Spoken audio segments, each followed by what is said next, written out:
Nouveau rendez-vous de l'actualité sur Moto TV. Mesdames et messieurs, merci de nous rejoindre. Nous commençons par les sommaires. Les chrétiens catholiques et anglicans commémorent ces 3 juin les martyrs de l'Ouganda. Il s'agit des jeunes Africains qui ont accepté la mort à cause du Christ entre 1885 et 1887 sous les règnes du roi Mwanka. Une messe a vécu à leur mémoire à la paroisse Saint-Kizito de Bulema. Peut-être vers l'autorisation du retour progressif des habitants à Goma, la cellule des crises confirme une diminution sensible des activités volcaniques, y compris les tremblements de terre. Des équipes sont déployées sur terrain en vue d'étudier la possibilité. Mesdames et messieurs, restons ensemble pour l'intégralité de ce journal. Vous êtes bien installés pour suivre ce journal. Mesdames et messieurs, bienvenue à vous toutes et à vous tous. Chaque 3 juin, l'Église catholique commémore les martyrs de l'Ouganda. Il s'agit d'un groupe de 22 jeunes Africains torturés puis tués en Ouganda entre 1885 et 1887 sous les règnes du roi Mwanga. Ces jeunes, dont Kizito, ont souffert jusqu'à accepter la mort à cause du Christ. À cette occasion, la paroisse Saint-Kizito de Bulema a organisé une messe en leur mémoire, messe au cours de laquelle elle a accueilli 320 nouveaux fidèles par le sacrement du baptême. Roland Tchachimoa détaille. Saint-Kizito, c'est le nom de la paroisse catholique de Bulema, l'une des paroisses du diocèse de Butembo-Beni, loua les vertus de ces jeunes martyrs de l'Ouganda. Il est 6 heures ce jeudi, lorsque le prêtre Cyriaci Jean-Paul et sa délégation approchent en courte procession vers le temple de Dieu. À l'intérieur, une multitude de chrétiens y sont réunis à l'honneur des martyrs de l'Ouganda, dont Saint-Kizito, patron de cette paroisse. Dans son homélie, l'abbé Cyriaci Jean-Paul, curé de cette paroisse, est revenu sur le courage de ces jeunes martyrs. En cette date, nous célébrons la fête de notre paroisse sous le patronat de Saint-Kizito, l'un des 22 martyrs de l'Ouganda qui ont été torturés et brûlés en 1886 sous le règne du roi Mwanka. En diocèse de Butembo-Beni, plusieurs maisons et paroisses louent les vertus de ces jeunes et s'approprient leur nom comme modèle. Ceux-ci ont peiné à souffrir jusqu'à accepter la mort à cause du Christ. Ils ont témoigné d'un amour ardent pour le Christ. Que par l'intercession de ces martyrs, notre manière de vivre demeure l'amour, la paix, le réconfort, la joie à nos proches. Et que Saint-Kizito, patron de notre paroisse, intercède pour nous. Ici, 320 enfants ont reçu le sacrement de baptême pendant cette messe matinale. Ainsi, l'officier du jour a appelé les fidèles à témoigner le Christ et à défendre leur engagement baptismal.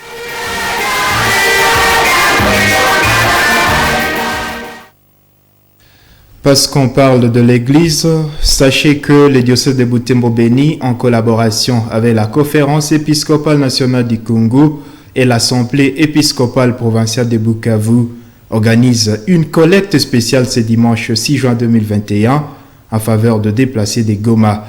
Cette quête sera faite dans toutes les messes et sera canalisée à Kinshasa, au bureau de la Sanko. Ce message est contenu dans un communiqué de l'évêque de Butembo-Beni, lu ici par Isabelle Wangahemuka. Depuis l'éruption soudaine du volcan Nyiragongo qui a eu lieu dans la soirée du samedi 22 mai 2021, nos compatriotes de la ville de Goma, capitale de notre province du Nord Kivu, traversent une situation très préoccupante. Contraints de fuir leur maison à cause de cette éruption volcanique, nombreux de nos parents, frères et sœurs déplacés sont d'ailleurs déjà arrivés parmi nous en état de nécessité. Cette situation catastrophique, nul ne l'ignore, vient s'ajouter aux détresses que nous subissons dans notre diocèse. Cependant, en raison de notre proximité avec Goma, elle ne peut pas nous laisser vivre indifférents. C'est ainsi que, depuis l'afflux des déplacés de Goma vers notre diocèse, les équipes de notre Caritas Butembo Beni sont placées à Kanyabayonga, munies de biscuits et de l'eau pour la réhydratation des enfants. À partir de Kanyabayonga, Kaina et Kirumba, elles s'occupent également d'enregistrer les déplacés.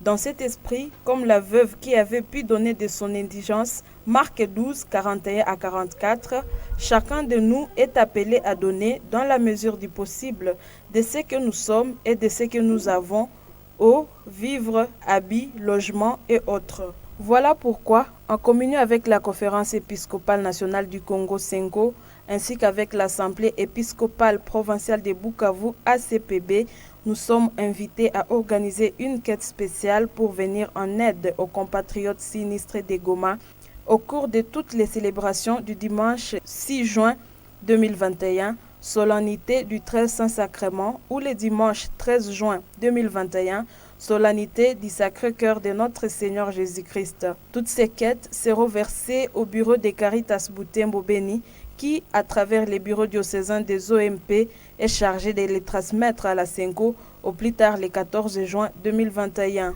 En vous remerciant tous et toutes pour votre bienveillante sensibilité, je vous rassure de ma proximité pastorale, à l'occurrence ceux et celles des doyennés particulièrement éprouvés ces derniers temps par les tueries, malgré la déclaration de l'état de siège, tels que les doyennés de Mutuanga, de Mbaou, de Mangina, de Maboya et ailleurs. Que par l'intercession de la Sainte Vierge Marie, Reine de la paix, le Seigneur Dieu, dans sa miséricorde, délivre le monde en général et notre province du Nord Kivu en particulier de tous les maux qui nous accablent, notamment les massacres de Beni et le nœud de la pandémie de Covid-19. Fait à Butembo le 1er juin 2021, Monseigneur Sikuli Paluku Melkisedek, évêque du diocèse de Butembo Beni, a signé ses communiqués. Entre-temps, à Goma, les autorités notent une diminution sensible des activités volcaniques et des tremblements à rapport avec l'éruption du volcan Nyiragongo. Elles envisagent les déploiements des équipes sur terrain en vue d'étudier la possibilité d'un retour progressif des habitants à Goma. C'est ce qui ressort du rapport synthèse des données scientifiques de l'Observatoire volcanique de Goma, OVG, communiqué à la presse jeudi 3 juin. Le porte-parole de la cellule des crises, le major Ntike Kaiko, appelle toujours la population à la vigilance en attendant toute autre orientation. Suivons-le. Les données sismiques enregistrées le mercredi 2 juin 2021 font état d'une diminution sensible de la magnitude et des tremblements de terre. À cet effet, le lieutenant-général Ndima Kongba Constant, gouverneur de province, a instruit les services appropriés d'effectuer une descente sur terrain afin d'évaluer la possibilité d'un probable retour progressif des populations évacuées dans les jours qui suivent. Nous recommandons donc à la population de rester vigilante, à l'écoute des informations et d'observer strictement les mesures arrêtées par les autorités provinciales. Les autorités ont remis des kits médicaux aux structures sanitaires qui ont accueilli des malades victimes de la catastrophe de l'éruption volcanique. Une assistance réunie grâce à la contribution de bonne volonté. Suivez ces reportages de la presse du gouvernorat. Après l'acheminement de l'assistance en vivres du gouvernement central aux déplacés du volcan Nyiragongo à Sake et Kibumba, cités qui ont accueilli ces déplacés en détresse, on vous les rappelle, le gouverneur militaire amorce la deuxième phase. C'est la remise officielle des lots importants de médicaments de première nécessité aux hôpitaux de Goma qui logent de cas de malades. Le lieutenant-général Constant Ndima Kongba est porteur des enveloppes remises aussi sur place aux responsables de ces 5 structures de santé bénéficiaires. À Goma, au gouverneur militaire de circonscrire. Vous avez vu vous-même la délégation du gouverneur central qui était arrivé ici, accompagné une forte délégation de 8 ministres. Et dans la délégation, nous avions le chef de délégation qui est le ministre de la Santé, le docteur Mbungani. Et c'est ce dernier, au nom du gouvernement central, qui nous avait remis ces 5 kits pour soulager tant soit peu notre population qui était répartie dans les 5 centres de santé. Transparence oblige. Les procès-verbaux de la remise de cette assistance ont été lus devant témoins par le directeur de cabinet Ovide Pierre Litté au cours d'une courte cérémonie tenue à l'hôpital provincial du Nord-Kivu. Le médecin directeur des hôpitaux bénéficiaires n'ont pas manqué à exprimer leur satisfaction. Cette assistance du gouvernement congolais tombe à point nommé, ont-ils conclu. Il y a des médicaments de première ligne que nous venons de recevoir. Il y a des kits d'accouchement également que nous venons de recevoir. Et tout ce paquet va aider notre population. Dans une situation qui est la nôtre, une catastrophe naturelle liée à l'éruption du volcan Nyiragongo, cet appui du gouvernement national par le truchement du gouvernement provincial tombe à point nommé et ça va très sensiblement aider nos populations qui sont prises en charge dans nos différentes structures. Le chef de division de la santé qui a réceptionné ces lots de médicaments rassure le bon usage de ces derniers. Docteur Janvier Koubouya de remercier le gouverneur militaire pour sa plaidoirie à la question de la santé en ces contextes difficiles que traverse la ville de Goma et ses environs, a-t-il renchéri. Alors que 5 hôpitaux bénéficiaires sont connus, il s'agit de l'hôpital provincial du Nord-Kivu, le centre hospitalier Il Africa, l'hôpital général de référence Sepsia Virunga, Charité maternelle et enfin le centre hospitalier Bethesda. Parlons éducation à présent. La province éducationnelle Nord-Kivu 2 appelle les chefs d'établissement à l'accompagnement des élèves sinistrés de Goma qui désirent poursuivre leurs études dans les lieux d'accueil. Dans une interview avec Moto TV, le prophète adjoint Seth Kikeke demande ainsi aux responsables des écoles de recevoir sans condition tous les élèves sinistrés, étant donné qu'ils sont en difficulté d'accepter leurs documents scolaires. En outre, il appelle le sous-prophète, les inspecteurs et tous les gestionnaires d'école à faire le suivi de cette mesure d'accompagnement. Les propos du prophète adjoint ont été recueillis par Grace Kaniki. L'éducation étant le droit réservé à tout enfant, dans toutes les conditions possibles, nous avons réalisé que les enfants qui viennent de Goma à la suite de cette situation catastrophique que la ville de Goma a connue, ils ont besoin de l'éducation partout où ils sont, dans les milieux d'accueil. Et c'est comme ça que nous avons lancé les communiqués à l'intention de tous les chefs d'établissement de toute la province, de Kanyabayonga jusqu'à Eringeti, si cela est possible, que chaque enfant qui viendrait solliciter de la place dans une école, dans ce contexte-là, soit reçu par le chef d'établissement. Bien sûr, nous disons sans condition parce que maintenant, les parents ou les enfants sont venus de Goma sans se préparer. Et donc, il est possible que l'enfant se retrouve seulement à Butembo, à Rutshuru, à Kanyabayonga, sans dossier, sans quelque chose, parce que c'est venu de manière imprévue. Et donc, nous demandons au chef d'établissement de recevoir ces enfants-là lorsqu'ils viennent solliciter l'inscription dans les écoles. Les animateurs du syndicat des enseignants du Congo, SIECO section de Butembo, sont visés par un avis de recherche avec mandat d'arrêt des instances judiciaires sur plainte de la division provinciale de l'EPST. Son secrétaire Irénée Moutoumwa, qui en a fait l'alerte, signale que ces documents datent de l'après-midi de mercredi de juin dernier. Étant prêt à livrer des éléments d'éclaircissement, il demande la protection des témoins. Joël Tali pour le détail. Dans un entretien avec Moto TV, Irénée Moutoumwa a affirmé que ce mandat fait suite à la publication par sa corporation d'une lettre ouverte fin mai dernier sur les détournements présumés des biens d'intérêt public dans les bureaux de la division provinciale de l'éducation du Nord Kivu 2. D'après ce que nous avons écouté, c'est par rapport à la lettre ouverte que nous avons dernièrement publiée, c'était le 22 mai de cette année, et une lettre ouverte faisant état de l'absence de l'autorité de l'État dans le secteur éducatif à l'EPST Nord Kivu 2. Parce que nous étions en train d'accuser l'autorité numéro 1 à l'EPST de ne pas mettre en application les instructions officielles. Parce qu'il y a beaucoup de mots qui rongent notre appareil éducatif et toutes les personnes victimes des abus de pouvoir et même des gestionnaires qui ont fait recours à lui comme autorité de l'État, comme représentant du ministre, mais malheureusement, le proverbe s'est toujours manifesté par eux celui-là coupable.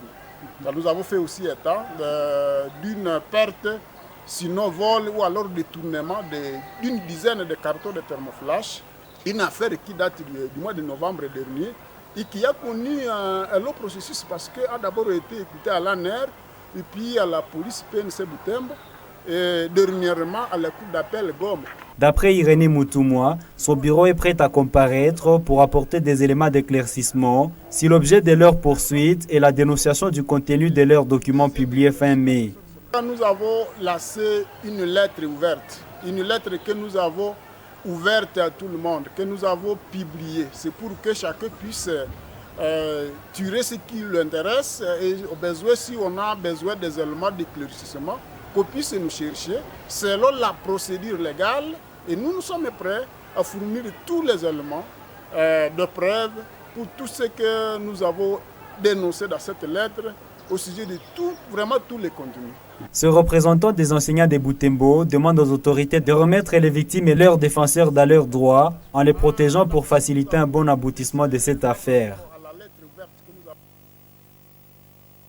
Information politique, les élus nationaux ont adopté moyennant amendement la loi portant prorogation de l'état des sièges dans les provinces du Nord Kivu pour un délai supplémentaire de 15 jours. Cette proposition de loi a été présentée par le ministre d'État en charge de la Justice, Rose Mutombo, accompagné du vice-premier ministre et ministre de l'Intérieur, Décentralisation et Affaires coutumières. Les élus qui ont adopté article par article ont apporté certains amendements qui seront pris en compte dans le texte final. Le gouvernement justifie cette prorogation par le souci d'obtenir des résultats dans les régions concernées par l'état des sièges, dont le premier délai contenu dans l'ordonnance présidentielle court jusqu'au 5 juin prochain. Cette loi sera transmise au Sénat pour seconde lecture. En sport, les Léopards de la République démocratique du Congo poursuivent leur stage de préparation des éliminatoires du Mondial 2022 à Tunis, en Tunisie. La liste des joueurs convoqués par les sélectionneurs nationaux Hector Cooper s'est complétée la soirée du mardi avec les dernières arrivées, notamment celle de Cédric Bakamou. Les joueurs ont tous affirmé leur détermination à s'améliorer pour la qualification de la RDC au prochain mondial. Cédric Bakamou, l'un d'entre eux, a appelé ses coéquipiers à un examen des consciences qui empêche cette sélection d'avancer, tout comme son coéquipier Bakamou Marcel Tisserand, impressionné par les nouveaux sélectionneurs Hector Cooper, promet au peuple congolais du beau visage lors de ses prochaines prestations. Mesdames et messieurs, c'est la fin de ce journal. Merci infiniment à vous toutes et à vous tous qui l'avez suivi de partout où que vous soyez. Au revoir.